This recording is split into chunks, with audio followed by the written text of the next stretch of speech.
ರಾಜ್ಯಪಾಲರು ಅವರು ಕೇಂದ್ರದ ಟೂಲ್ ಆಗಿ ಪೊಲಿಟಿಕಲ್ ಟೂಲ್ ಆಗಿ ಕೆಲಸ ಮಾಡ್ತಿದ್ದಾರೆ. ಅದ್ರ ಬಗ್ಗೆ ನನ್ನ ಪ್ರಶ್ನೆ ಇಲ್ಲ.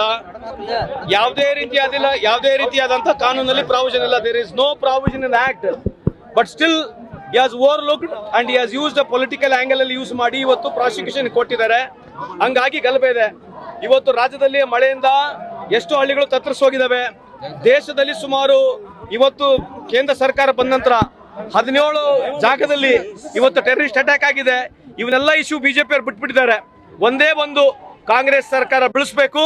ಸಿದ್ದರಾಮಯ್ಯ ಅವರು 40 ವರ್ಷದ ಏನು ಅವರು ರಾಜಕೀಯ ಬಂದಂತ ಹಾದಿಯಲ್ಲಿ ಯಾವುದು ಕಪ್ಪು ಚುಕ್ಕಿ ಇಲ್ಲ. ಅವರಿಗೆ ಒಂದು ರೀತಿಯಾದಂತಹ ಅವರ ತೇಜಾವಧನೆ ಮಾಡಬೇಕೆಂಬ ಉದ್ದೇಶ ಬಿಟ್ರೆ ಇದರಲ್ಲಿ there is nothing left in this MUDA case.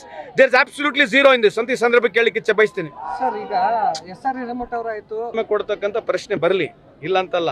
ಯಾವ ಬೇಸಿಸ್ ಮೇಲೆ ಕೊಡಬೇಕು ಅಂದ್ರೆ ಗವರ್ನರ್ಗೆ ನೀವು ನಾಳೆ ಹೋಗಿ ನರೇಂದ್ರ ಮೋದಿ ಸಾಹೇಬ್ರ ವಿರುದ್ಧ ನೀವು ಅದನ್ನ ಪ್ರೆಸಿಡೆಂಟ್ಗೆ ಕೊಟ್ಬಿಡ್ತಾರೆ ಪ್ರಾಸಿಕ್ಯೂಷನ್ ಕೊಡಕ್ಕೆ ಒಂದು ರೂಲ್ಸ್ ಪ್ರೊಸೀಜರ್ ಇದೆ ಅಲ್ಲ. On what basis he has to give prosecution ಅನ್ನೋದಕ್ಕೆ ಕೇಂದ್ರ ಸರ್ಕಾರದ ಗೈಡ್ಲೈನ್ಸ್ ಇದೆ. ಸ್ಟ್ಯಾಂಡರ್ಡ್ ಆಪರೇಟಿಂಗ್ ಪ್ರಾಸೆಸ್ ಅಂತಿದೆ, SOP ಅಂತಿದೆ. ಅವ್ರು ಮಾಡಿರ್ತಕ್ಕಂಥದ್ದೇ ಇದೆ, ಸುಪ್ರೀಂ ಕೋರ್ಟ್ ಹೇಳಿರ್ತಕ್ಕಂಥದ್ದಿದೆ. ಏನು ಕಾರಣ ನೀವು ಬಿಜೆಪಿ ಅವ್ರಿಗೆ ಕೇಳಿ ಸರ್. ಇಲ್ಲಿವರೆಗೆ ಯಾರನ್ನ ಒಬ್ಬರು ಇಲ್ಲಿವರೆಗೆ ಏನು ಮೂಡ ಹಗರಣ ಇದೆ, ಮೂಡದ ಓನರ್ಶಿಪ್ ಬಗ್ಗೆ ಏನೇನು ಡಿಸ್ಪ್ಯೂಟ್ ಇದೆಯಾ? ಮೂಡದ ಲ್ಯಾಂಡ್ ಏನಿದೆ ಇಲ್ಲಿವರೆಗೆ ಡಿಸ್ಪ್ಯೂಟ್ ಇದೆಯಾ? ಏನು ಡಿಸ್ಪ್ಯೂಟ್ ಇದೆ ಅದರಲ್ಲಿ? ಇವರೇ ಕೊಟ್ಟಿರ್ತಕ್ಕಂಥ ಇವ್ರ ಅವಧಿಯಲ್ಲಿ ಕೊಟ್ಟಿರ್ತಕ್ಕಂಥ ಸೈಟು, ಇವರೇ ರೆಸಲ್ಯೂಷನ್ ಮಾಡಿರ್ತಕ್ಕಂಥದ್ದು. ಇವ್ರದೇ ಸರ್ಕಾರ 125 ಸೈಟ್ ಕೊಟ್ಟಿದ್ದಾರೆ. ಕೇವಲ 14 ಸೈಟ್ ಮಾತ್ರ ಅಲ್ಲ, 14 ಸೈಟ್ ಇವರೇ ಕೊಟ್ಕೊಂಡು ಮತ್ತೆ ಇವ್ರು ಯಾಕೆ ಅಕ್ರಮ ಆಗಿದೆ ಅಂತ ಹೇಳ್ತಾ ಇದ್ದಾರೆ? ಅವ್ರ ಜನಕ್ಕೆ ಹೇಳಬೇಕಲ್ಲ, ಹೌದು ನಮ್ಮ ಅವಧಿಯಲ್ಲಿ ಅಕ್ರಮ ಆಗಿದೆ ಅಂತ ಇಲ್ಲಿವರೆಗೆ ಹೇಳಿದಾರ? ಬಿಜೆಪಿ ಯಾರೋ ಮುಖಂಡರು ಬಂದುಬಿಟ್ಟು ನೇರವಾಗಿ have the address the media are the state saying that ಹೌದು ನಮ್ಮ ಅವಧಿಯಲ್ಲಿ ಇದು ಅಕ್ರಮವಾಗಿ ಕೊಟ್ಟಿದ್ದೇವೆ ಅಂತ ಹೇಳಿದಾರಲ್ಲನಾ? ಮತ್ತೆ ಪಾದಯಾತ್ರೆ ಯಾಕೆ ಮಾಡ್ತಾ ಇದ್ದಾರೆ? I am asking very fundamental question. Let BJP people come on record. Basavaraj Bommai ಸಾಹೇಬರು ಚೀಫ್ ಮಿನಿಸ್ಟರ್ ಇದ್ದಾಗ ಅವ್ರ ಅಧಿಕಾರ ಇದ್ದ ಸಂದರ್ಭದಲ್ಲಿ ಅವ್ರು ನೇರವಾಗಿ ಬಂದು ಹೇಳ್ಬೇಕು, ನಮ್ಮ ಅವಧಿಯಲ್ಲಿ ನಾವು ಕೊಟ್ಟಿರ್ತಕ್ಕಂಥ ಸೈಟ್ಗಳು ಕಾನೂನು ಬಾಹಿರ ಅಂತ ಇವತ್ತುವರೆಗೆ ಹೇಳಿದಾರ?